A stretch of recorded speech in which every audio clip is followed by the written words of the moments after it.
Israel America యుద్ధంలో సంచలన పరిణామం చోటు చేసుకుంది. అమెరికా మిత్ర దేశాల్లో కీలక క్షిపణుల యొక్క నిల్వ తగ్గిపోతోంది. సో మిసైల్ స్టాక్ తగ్గుతుందంటూ లీక్ అయినటువంటి పెంటగాన్ నివేదిక ఇప్పుడు దీనికి నిదర్శనంగా ఉంది. అయితే ఇంటర్సెప్టార్ మిసైల్స్ నిల్వలు భారీగా తగ్గినట్టుగా తెలుస్తోంది. నిల్వలు తగ్గిపోవడంతో రక్షణ ఉత్పత్తుల కంపెనీలతో ట్రంప్ ఎమర్జెన్సీ మీటింగ్ నిర్వహిస్తున్నారు. యుద్ధంలో రోజుకి 500 కోట్ల రూపాయలు ఖర్చు చేస్తున్నట్టు అమెరికా. ఇరాన్ డ్రోన్లు క్షిపణులను ఎదుర్కోవడంలో కీలకమైన ఇంటర్సెప్టార్స్ని ఉపయోగించి 500 కోట్ల రూపాయల ఖర్చు చేస్తూ ఇరాన్ని అడ్డుకుంటున్నాడంట. ఇరాన్పై అటాక్ చేస్తున్నాడంట. ఇరాన్ను దెబ్బ కొట్టేందుకు భారీగా ఇంటర్సెప్టార్ మిసైల్స్ ప్రయోగించింది అమెరికా. చిన్న ఆయుధంతో అమెరికాను చావు దెబ్బ కొట్టింది ఇరాన్. 30 లక్షల రూపాయల షాహిదీ డ్రోన్తో 30 కోట్ల రూపాయల మిసైల్స్ని అంతమొందిస్తోంది ఇరాన్. పక్కా ప్లానింగ్ ప్రకారమే చవక ఆయుధాలతో యుద్ధంలోకి దిగిన ఇరాన్. అయితే ముందుగా అమెరికా యుద్ధ నిల్వల్ని మొత్తాన్ని అయిపోగొట్టి ఆ తర్వాత అమెరికా స్థావరాలను దెబ్బతీసేటువంటి ఆలోచనతో ఇరాన్ ప్రయత్నం చేస్తోంది. కీలక దశలోనే అసలు ఆయుధాలని బయటకు తీస్తామంటూ ఆ ఇరాన్కి సంబంధించి ఐఆర్జీసీ కానీ ఇరాన్ ఆర్మీ బెటాలియన్ చీఫ్స్ కానీ చెప్తున్నమాట. సో ప్రస్తుతం తాము ప్రయోగిస్తున్నవన్నీ కూడా తుప్పు పట్టినవే అంటోంది ఇరాన్. ఇక్కడ ఇంట్రెస్టింగ్గా ఒక్క మాటలో చెప్పాలంటే అటువైపు నుంచి 30 లక్షల రూపాయల డ్రోన్ని, అవి ఆత్మాహుతి డ్రోన్లు. సో ఈ డ్రోన్లు ఏం చేస్తాయంటే ఒక ప్రెసైజ్ టార్గెట్స్కి వెళ్ళిపోయి అక్కడ వాటంతా అవి పేలిపోయి ఒక భారీ విధ్వంసానికి కారణమవుతూ ఉంటాయి. మరి ఆ డ్రోన్లను ట్యాకిల్ చేయడానికి అమెరికా ఏం చేస్తుందనంటే చిన్న పామునైనా సరే పెద్ద కర్రతో కొట్టాలంటారు చూసారా. సో చిన్న పామే డ్రోన్ అనేది 30 లక్షల రూపాయలు విలువ చేసేది. కానీ దాన్ని కొట్టడానికి ఉపయోగించే కర్ర అంటే ఇంటర్సెప్టర్ ఎంత అనంటే 30 కోట్లు. ఇప్పుడు ఇరాన్ ఏ రకంగా వ్యూహాత్మకంగా ముందుకు వెళ్తుందనంటే మేము చిన్న చిన్న పాములు పంపిస్తూ ఉంటాం, అప్పుడు కర్రలని విరిగిపోతాయి, ఇంటర్సెప్టర్స్ అని విరిగిపోతాయి, వాళ్ళ దగ్గర ఉన్న మిసైల్స్ పవర్స్ తగ్గిపోతుంది, ఆర్థికంగా భారం పెరుగుతుంది, కొంత ఆయాసం తీసుకొని అలసట వచ్చిన తర్వాత సడన్గా మేము మా దగ్గర వెపన్స్ని పెద్ద పెద్ద పాములు పంపిస్తాం, అప్పుడు ఈ అమెరికా ఇజ్రాయెల్ పని అయిపోద్ది అన్నట్టుగా ఇరాన్ భావిస్తోంది. అందుకే సౌదీలోని అమెరికన్ కన్సులేట్ భవనంపై దాడి చేసింది ఒక డ్రోన్, కువైట్లో దాడి చేసింది ఒక డ్రోనే, బనామాలో, బహ్రెయిన్లో, ఇంకా పోతే ఖతార్లో వీటన్నిటిపైన దాడి చేస్తోంది డ్రోన్సే. ఈ డ్రోన్స్ మాత్రమే దాడి చేస్తూ ఉన్నాయి, అది కూడా అమెరికా సైనిక స్థావరాలపైనే. అమెరికా ఎక్కడెక్కడైతే తన ఎయిర్ బేసెస్ని ఏర్పాటు చేసుకుందో, అమెరికా ఎక్కడెక్కడైతే తమకు సంబంధించినటువంటి ఆర్మీ సైన్యాన్ని ఏర్పాటు చేసుకుందో అక్కడక్కడ డ్రోన్ సహాయంతోనే ఇప్పుడు ఇరాన్ దాడి చేస్తోంది.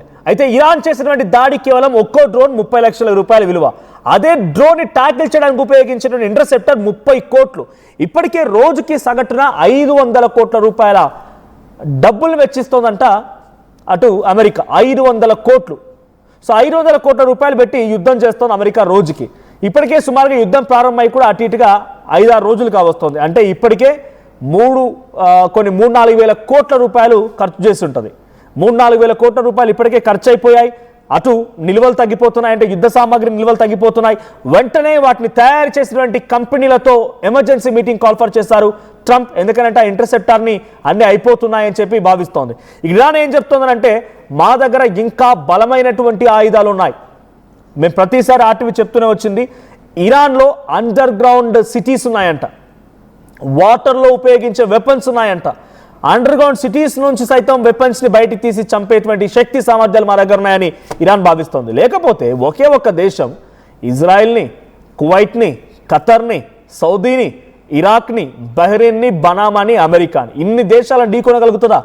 వాళ్ళ దగ్గర ఉన్న శక్తి సామర్థ్యాలు ఇప్పుడు తీసేవన్నీ కూడా తుప్పు పట్టినవే అని చెప్పి ఇరాన్ చెప్తోంది. ఇవన్నీ కూడా చిన్న చిన్న డ్రోన్స్ మాత్రం వినియోగిస్తున్నాయి. ఇప్పుడు మేము ఈ డ్రోన్స్ అయిపోగానే వాళ్ళ దగ్గర శక్తి సామర్థ్యాలు మరి ఒక ఇరాన్తో పోలిస్తే ఇన్ని దేశాల శక్తి సామర్థ్యాలు లేవా అంటే సౌదీకి అవసరం లేదు అటాక్ చేయడానికి.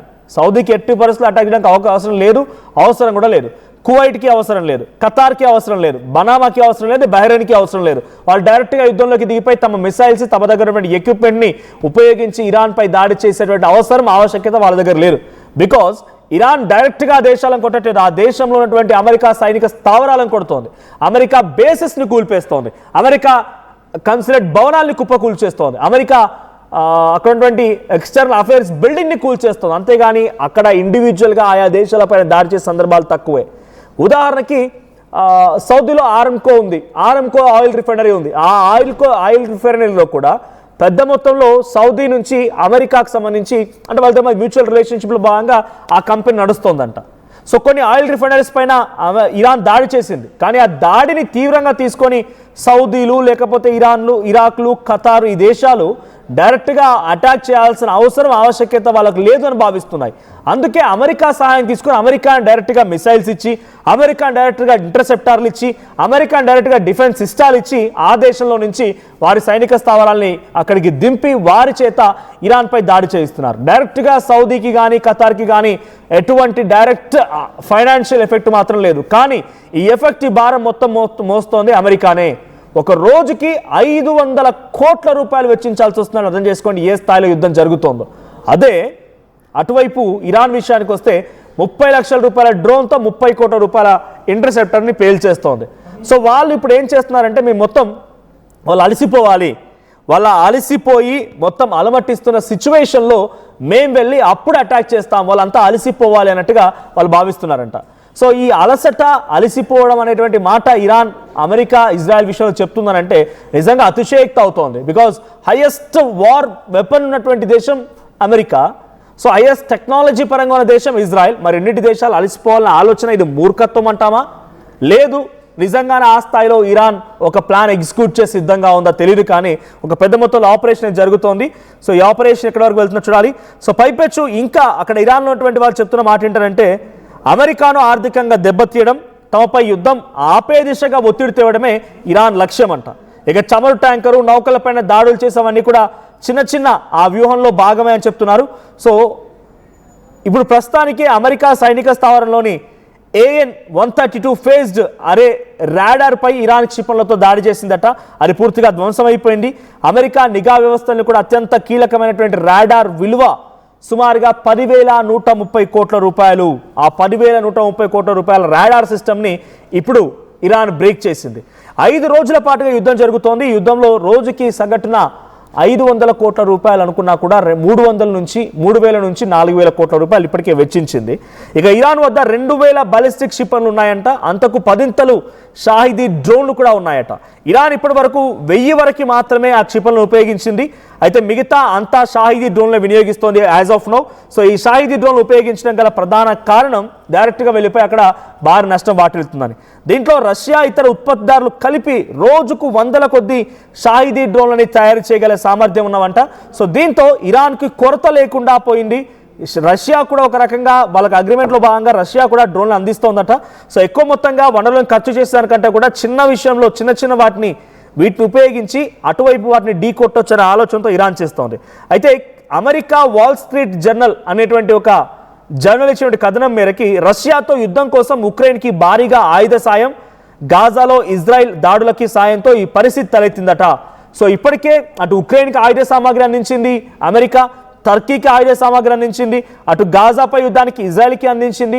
సో ఇవన్నిటిలో విషయంలో కూడా అమెరికా డైరెక్ట్గా వార్ ఎక్విప్మెంట్ ఇవ్వడంతో అమెరికా దగ్గర ఆఖరికి వస్తే నిల్వలు లేకుండా పోయాయి. మరో 10 రోజుల పాటుగా మాత్రమే ఇటువంటి యుద్ధం జరిగితే గనక 1-2 రోజుల్లో అమెరికా పూర్తిగా కూడా ఆ యుద్ధ సామాగ్రి లేక దివాలా తీసే అవకాశం కూడా ఉందట.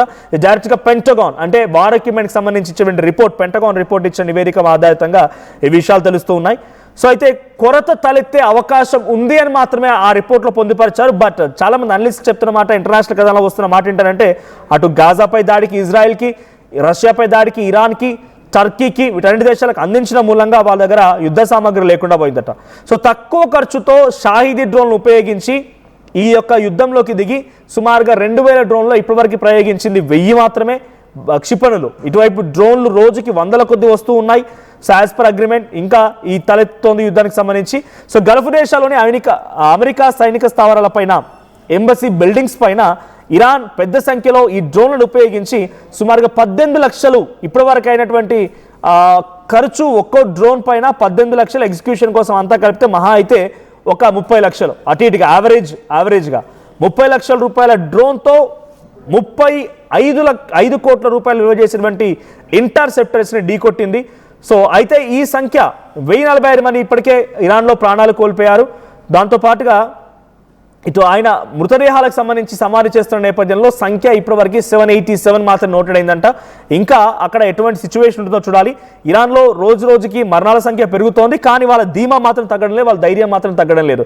ఎలాగైనా సరే ఇజ్రాయెల్ని అమెరికాని ఎదుర్కొంటామన్న రకంగా రోజుకో కొత్త ఎత్తుగడ వ్యూహంతో ముందుకెళ్తున్న ఇరాన్ మూర్ఖత్వం అనుకుంటారా?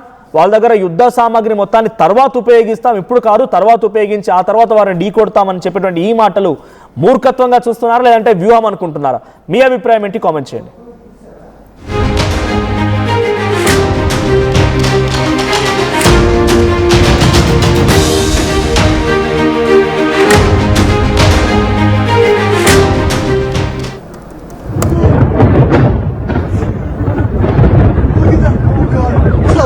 I can't believe this.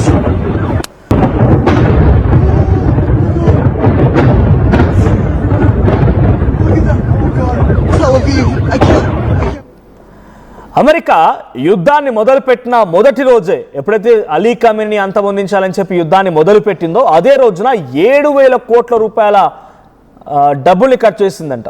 ఇక ఖమేనీని చంపడానికి 7,000 కోట్ల రూపాయలు ఖర్చు చేసింది అమెరికా. ఇరాన్ ఇజ్రాయెల్ యుద్ధంలో ఇదొక సంచలన పరిణామంగా చెప్పాలి.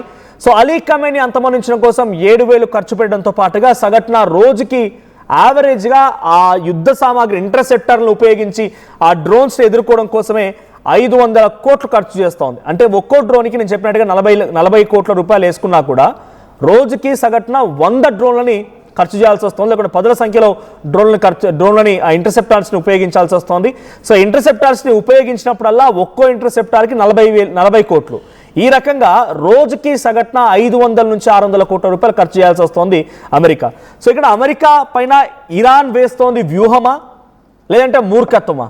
మరింత ఇన్ డీటెయిల్గా మాట్లాడుకుందాం. నా కొలీగ్ కళ్యాణ్ జాయిన్ అవుతున్నారు. కళ్యాణ్, సో ఇక్కడ ఇరాన్ తన దగ్గర ఉన్నటువంటి 30 లక్షల రూపాయల డ్రోన్లను ఉపయోగించి ఆత్మాహుతి దాడులు చేపడుతూ అటు అమెరికా పైన పెద్ద మొత్తంలో నష్టాన్ని వాటిల్లే విధంగా చేస్తోంది.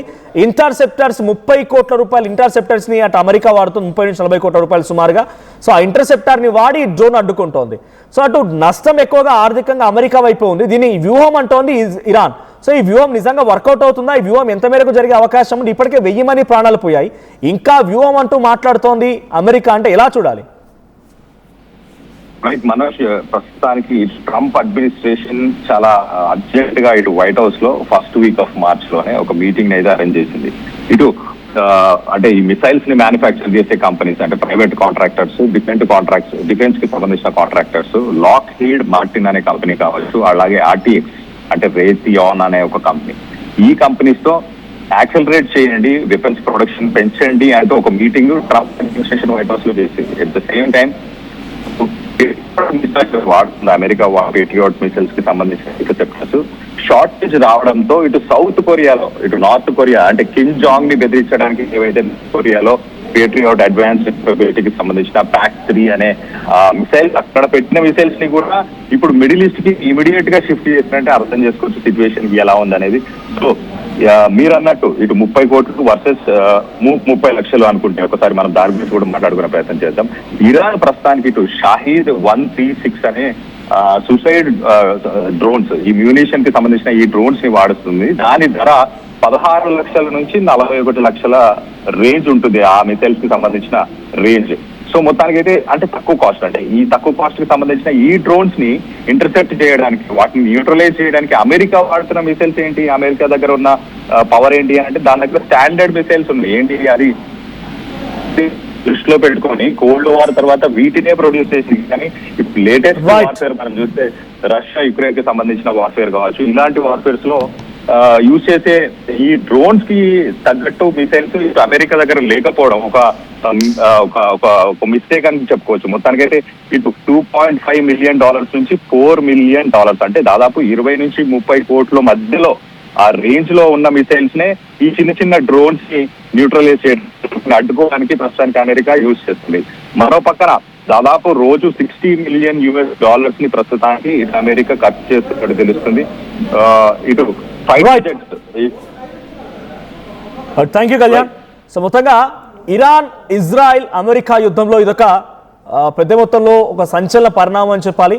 ఇరాన్ చెప్తున్నట్టుగా మేము వ్యూహం రచిస్తున్నాము, వాళ్ళని పూర్తిగా ఆర్థికంగా వాళ్ళ దగ్గర నిల్వల్ని దెబ్బ కొట్టిన తర్వాత మా మిసైల్స్ని మా అద్భుతమైనటువంటి వెపన్స్ని ఉపయోగిస్తాం, అప్పుడు అమెరికా ఇజ్రాయెల్ పని చెప్తామన్నట్టుగా ఇరాన్ చెప్తోంది. కానీ ఆలోపే జరగాల్సిన నష్టం పూర్తిగా జరిగిపోయి ఇరాన్ అంతా కుప్పకూలిపోయి టెహరాన్ నగరం మొత్తం కుప్పకూలిపోయి అటువైపు అలీ ఖమేనీతో పాటుగా ఇప్పుడు ముస్తఫా ఖమేనీని కూడా టార్గెట్ చేసి వారిని సైతం అంతమొందించే పరిస్థితి రాబోతుందనేది మాత్రం చాలా క్లియర్గా అర్థమవుతోంది.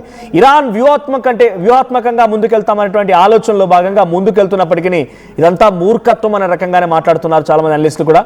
మరి దీన్ని నిజంగానే ఇజ్రాయెల్ని టెక్నాలజీ పరంగా అప్గ్రేడ్గా ఉన్నటువంటి ఇజ్రాయెల్ని వార్ వెపన్ పరంగా అత్యధిక వార్ వెపన్ కలిగినటువంటి దేశంగా ఉన్నటువంటి అమెరికాని వాళ్ళ వ్యూహాలు వాళ్ళ యొక్క ఎత్తుగడలు దెబ్బతీస్తాయా?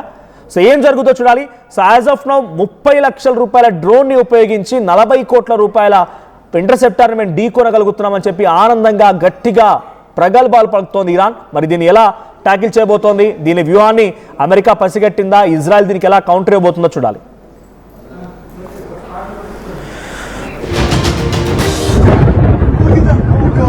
Tel Aviv, I can't believe this.